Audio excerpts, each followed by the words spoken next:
performance class will be performing The True Story of the Three Little Pigs by John Systa. Musical arrangements by Stephanie Arnold.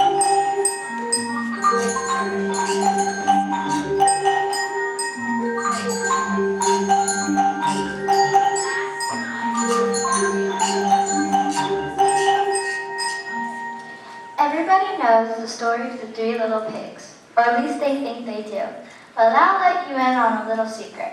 Nobody knows the real story because nobody has ever heard the wolf side of the story. I'm the wolf, Alexander T. Wolf. You can call me Al.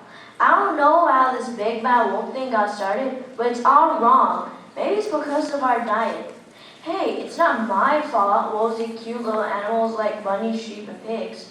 That's just the way we are. If cheeseburgers were cute, folks would probably think you were big and bad too. But like I was saying, the whole big bad wolf thing is wrong. The real story is about a sneeze and a cup of sugar.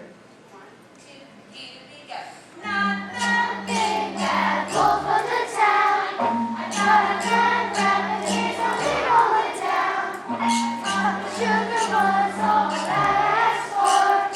I wish this life would have given me more. Way back in a once upon a time, a wolf was making a birthday cake for his dear old granny, And I had a terrible sneezing cold. and he ran out of sugar.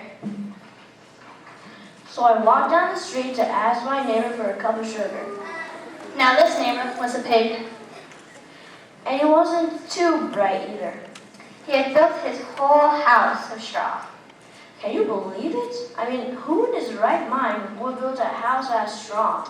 So, of course, the minute he knocked on the door, it fell right in. He claimed he didn't want to just walk into someone else's house. So I called, Little pig, are you in?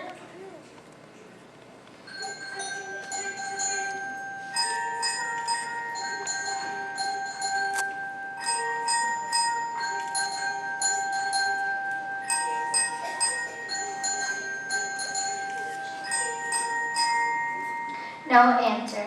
He was just about to go home without the cup of sugar for his dear old granny's birthday cake when...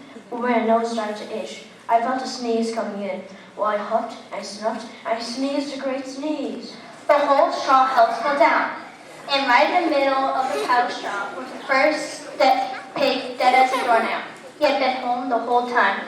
It seemed like a shame to leave a perfectly good ham dinner lying there in the straw. So I ate it up. Think of it as a big cheeseburger just lying there.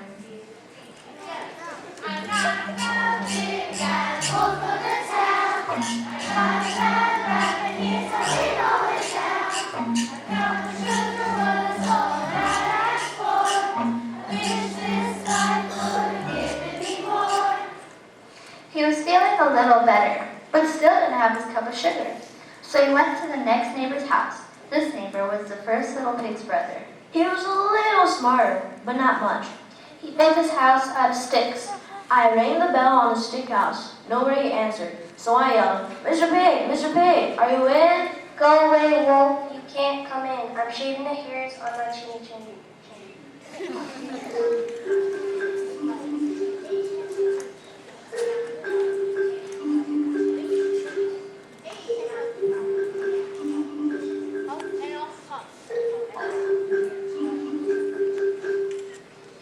Wolf had just grabbed the doorknob when he felt another sneeze coming on.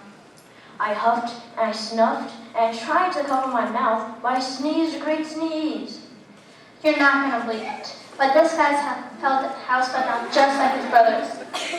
When the dust cleared, there was a second little pig dead as a doornail. Wolf Simon.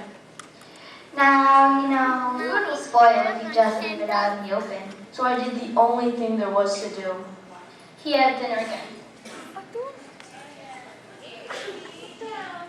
I'm not the big bad wolf of the town. I'm not a bad rabbit, he's a little town. A cup of sugar was all that I asked for. I wish this life would have given me more.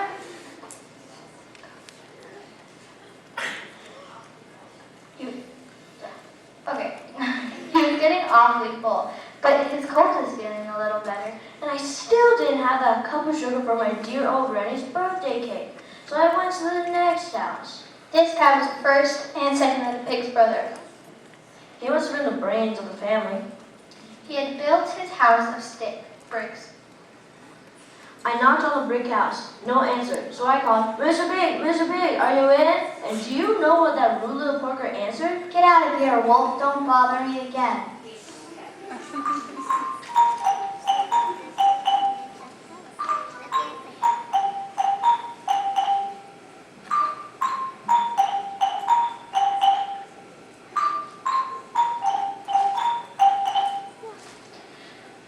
Talk about impolite. He probably had a whole sack full of sugar. And he wouldn't give me one little cup of sugar for his dear sweet old granny's birthday cake. What a pig! He was just about to go home and maybe make a nice card instead of a cake when he felt his cold coming on again. I huffed and I snuffed and I sneezed once again.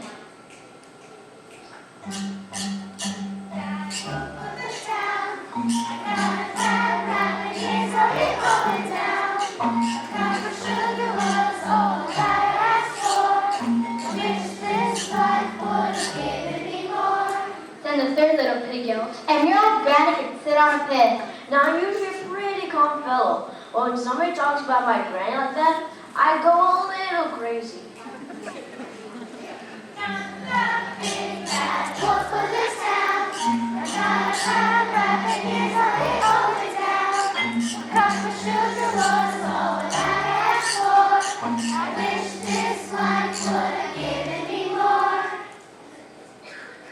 When we drove up, of course he was trying to break down this pig's door, and the whole time he was huffing and puffing and sneezing and making a real scene.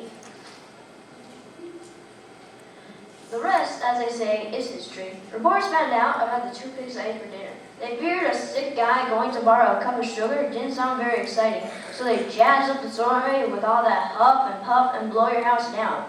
And they made me the big bad wolf. That's it, the real story. He was framed. But maybe could you loan me a cup of sugar?